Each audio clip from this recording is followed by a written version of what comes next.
Dear students, now we are going to solve the first problem in accounts of life insurance companies in ASO. Before solving the problem, I wish to read it. Please listen. The information extracted from an assurance company for 31st December 2013 prepare revenue account. 31/12/2013తో అంతమయ్యే సంవత్సరానికి ఒక జీవిత బీమా company యొక్క సమాచారం నుండి revenue ఖాతాని లేదా రాబడి ఖాతాను తయారు చేయండి. క్లైమ్స్ బై డెత్, మరణాల ద్వారా క్లైములు 85,000. ఇది మనకి 4th షెడ్యూల్ బెనిఫిట్స్ పెయిడ్లో పడుతుంది. ప్రీమియం షెడ్యూల్ నెంబర్ 1లో వేసుకుంటాం 8,75,000. కన్సిడరేషన్ ఫర్ యాన్యుటీస్ గ్రాంటెడ్, వార్షికాలకై ప్రతిఫలము 92,000. బోనస్ పెయిడ్ ఇన్ క్యాష్, నగదు bonus 7,000. Claims by maturity 36,000. Transfer fee, బదిలీ ఫీజు 400. యాన్యుటీస్ పెయిడ్ 64,000, చెల్లించిన వార్షికాలు 64,000. ఎక్స్పెన్సెస్ ఆఫ్ మేనేజ్మెంట్, నిర్వహణ ఖర్చులు 30,000. కమిషన్ 10,000. ఇంటర్మ్ బోనస్, మధ్యకాలిక bonus 29,000. Bonus in reduction of premium 1,000 rupees. Interest dividends 1,45,000. Surrenders, వదులుకోళ్లు 12,000. డివిడెండ్స్ పెయిడ్ ఆన్ క్యాపిటల్, మూలధనం మీద చెల్లించిన డివిడెంట్లు 5,000. Life insurance fund at the beginning 12 lakhs, paid of capital 5 lakhs. ఇది problem. ఈ life insurance fund at the beginning, paid of capital, ఈ రెండు కూడా మనకి బ్యాలెన్స్ షీట్లో వచ్చే ఐటమ్స్ కాబట్టి వాటిని ఈ రెండు కూడా మనం ఈ రెవెన్యూ ఖాతాకు సంబంధించిన షెడ్యూల్స్లో కానీ రెవెన్యూ ఖాతాలో కానీ మనం నమోదు చేయవలసిన అవసరం లేదు. ఇప్పుడు కాబట్టి మనకు ఇప్పుడు ఆ రెండు కూడా అనవసరం. Let us start the problem. First ఇలా 4 షెడ్యూల్స్ తీసుకుంటాం. Schedule number 1 premium earned premium, schedule number 2 commission, schedule number 3 operating expenses relating to insurance business, బీమా వ్యాపారానికి సంబంధించిన నిర్వహణ ఖర్చులు. Next schedule number 4 benefits paid, చెల్లించిన ప్రయోజనాలు. ఇలా 4 షెడ్యూల్స్ని డ్రా చేస్తాం ఒక పేజీలో. చేసుకుని ఇప్పుడు ఫస్ట్ ప్రీమియం రిసీవ్డ్, వసూలైన ప్రీమియం మనకి డైరెక్ట్గా 8,75,000 ఇచ్చాడు. దానికి అవుట్ స్టాండింగ్ ప్రీమియం మనకి ప్రాబ్లంలో లేదు కాబట్టి డాష్ పెట్టేసాం. అలాగే bonus in reduction of premium అడ్జస్ట్మెంట్లో మనకు లేదు కాబట్టి డాష్ పెట్టేసాం. అడ్జస్ట్మెంట్లో ఇస్తేనే ఇక్కడ కలపాలి, అంకణాలు ఇస్తే కనుక డైరెక్ట్గా మనకి రెవెన్యూ అకౌంట్ వేసుకుంటాం. రీఇన్సూరెన్స్ ప్రీమియం, పునర్భీమా ప్రీమియం కూడా లేదు కాబట్టి డాష్ పెట్టేసి టోటల్ 8,75,000 నెట్ ప్రీమియం అవుతుంది అనమాట, నికర ప్రీమియం. ఇప్పుడు schedule number 2 commission, commission paid, చెల్లించిన కమిషన్ 10,000 ఇచ్చాడు. దానికి అవుట్ స్టాండింగ్ కమిషన్, చెల్లించాల్సిన కమిషన్ ఏం లేదు కాబట్టి డాష్ పెట్టేసాం 10,000. టోటల్ ఎంత అవుతుందంటే టోటల్ కమిషన్ పేయబుల్ ఎంతంటే 10,000 రూపీస్ అనమాట. Schedule number 3 operating expenses relating to insurance business కదా, అందులో మేనేజ్మెంట్ ఎక్స్పెన్సెస్ ఒకటే ఉన్నాయి. ఒక్కొక్కసారి మనకి salaries, rent and taxes, legal expenses, depreciation, bad debts, ఇలా expensive audit fee, director fee, expenses అన్నీ ఉంటాయి కదా, అవన్నీ ఇక్కడ మనం చూపించాల్సిన అంశాలు అనమాట. అవన్నీ ఏమీ లేవు, డైరెక్ట్గా మేనేజ్మెంట్ ఎక్స్పెన్సెస్, నిర్వహణ ఖర్చులు ఒకటే ఇచ్చాడు, 30,000 వేసేసాం. టోటల్ ఆపరేటింగ్ ఎక్స్పెన్సెస్ మొత్తం నిర్వహణ ఖర్చులు 30,000. షెడ్యూల్ నెంబర్ 4 బెనిఫిట్స్ పెయిడ్, చెల్లించిన ప్రయోజనాలు.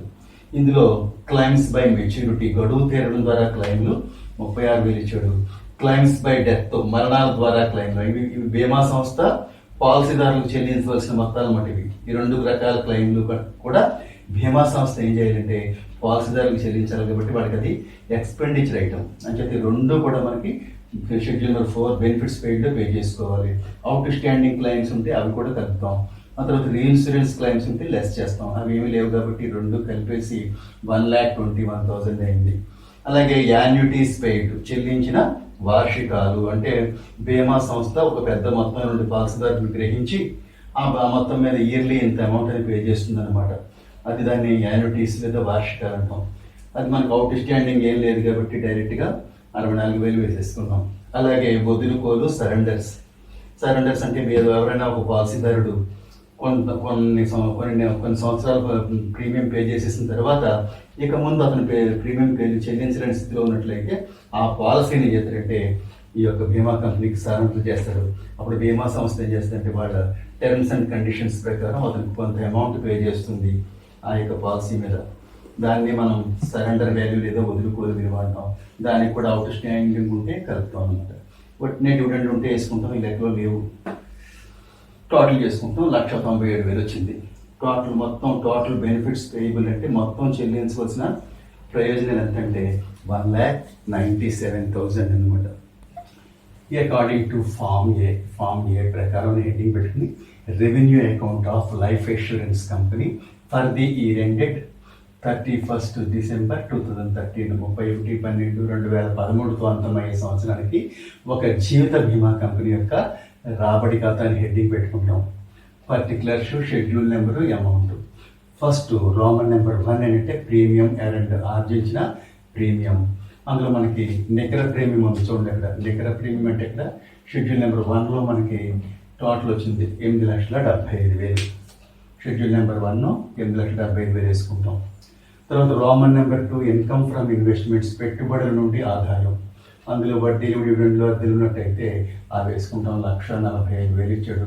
దానికి రావాల్సిన ఏమీ లేవు కాబట్టి మనం ఏమీ ప్లస్ చేయాలి. ఆ తర్వాత అదర్ ఇన్కమ్స్, ఇతర ఆదాయాల్లో కన్సిడరేషన్ ఫర్ యాన్యుటీస్ గ్రాంటెడ్, వార్షికాలిక ప్రతిఫలం అంటే బీమా సంస్థ పాలసీదారు దగ్గర నుంచి ఒక పెద్ద మొత్తాన్ని గ్రహిస్తుంది.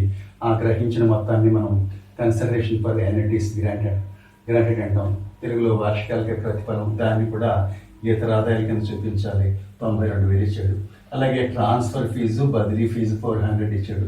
ఒక్కోసారి ఫైన్స్ ఉంటాయి, జరిమానాలు ఉన్నట్టయితే అవి కూడా ఇక్కడ వేసుకుంటాం. ఒక్కోసారి రిజిస్ట్రేషన్ ఫీజు లేదా నమోదు రుసుము కూడా ఉన్నట్టయితే మనం దీని కింద చూపిస్తాం. ఆ తర్వాత మనకి ఏంటంటే income from revaluation of assets, ఆస్తుల పునర్మూల్యాంకనంపై లాభం లేదా ఆదాయం ఉన్నట్టయితే అది కూడా ఇందులోనే చూపించాలి.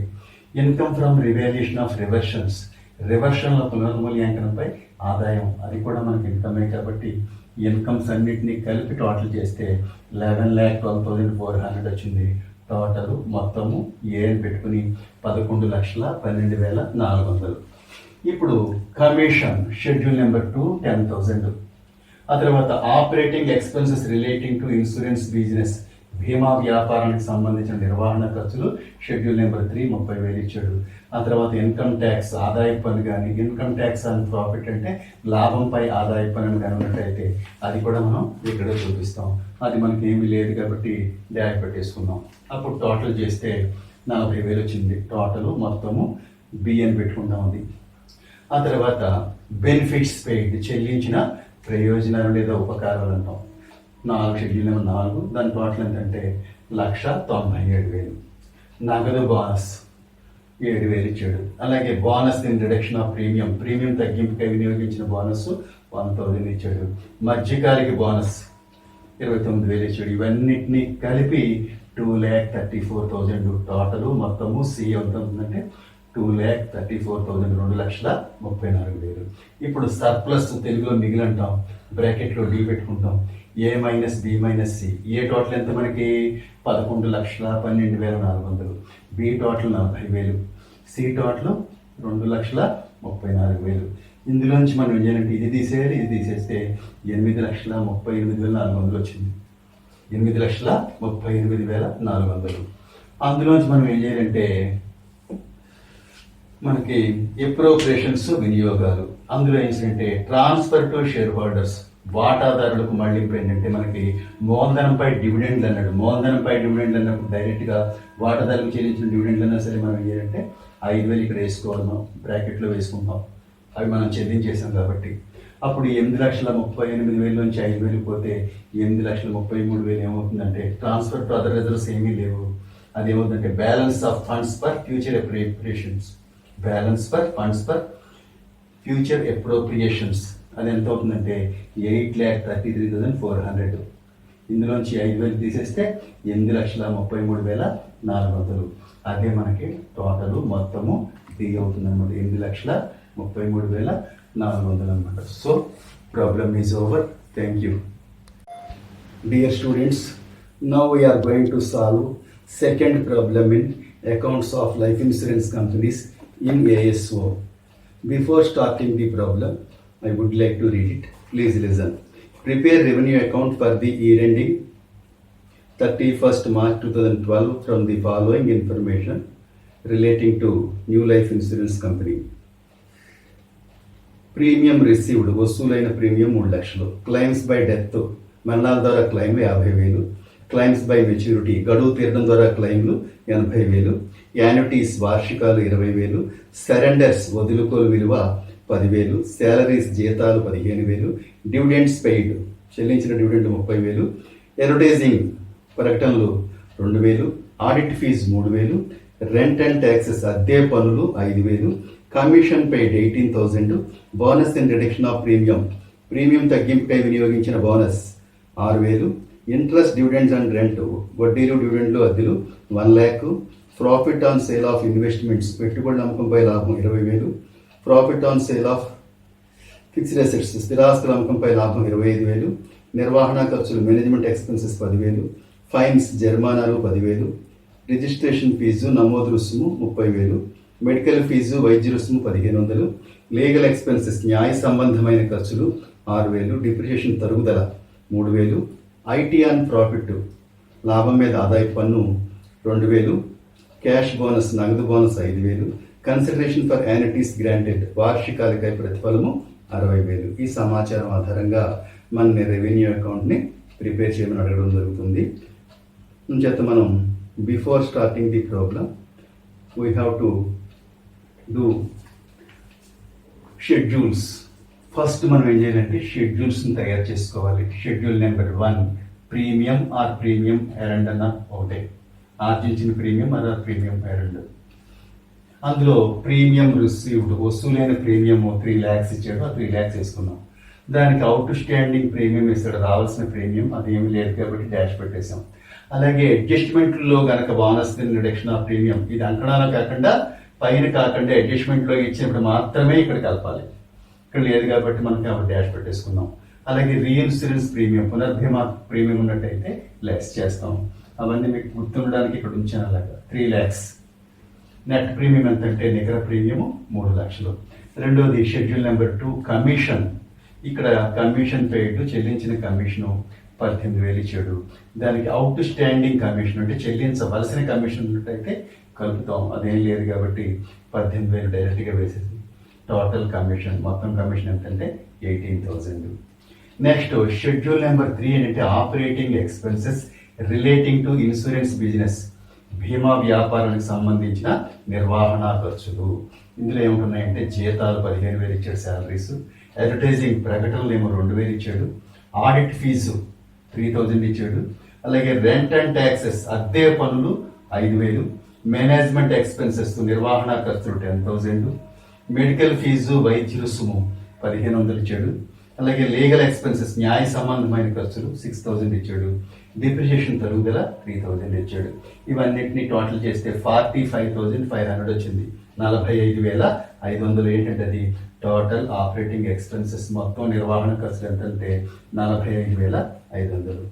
ఇప్పుడు షెడ్యూల్ నెంబర్ 4 బెనిఫిట్స్ పెయిడ్ చెల్లించిన ప్రయోజనాలు. ఇందులో క్లైమ్లు.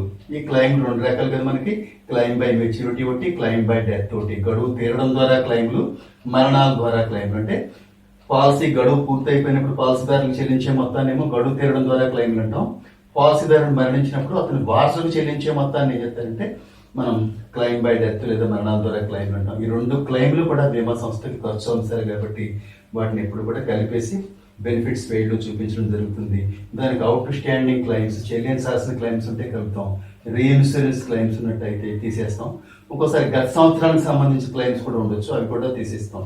తీసేస్తే టోటల్ చేస్తే 1,30,000 వచ్చింది. ఆ తర్వాత వార్షికాలు యాన్యుటీస్ 20,000 ఇచ్చాడు.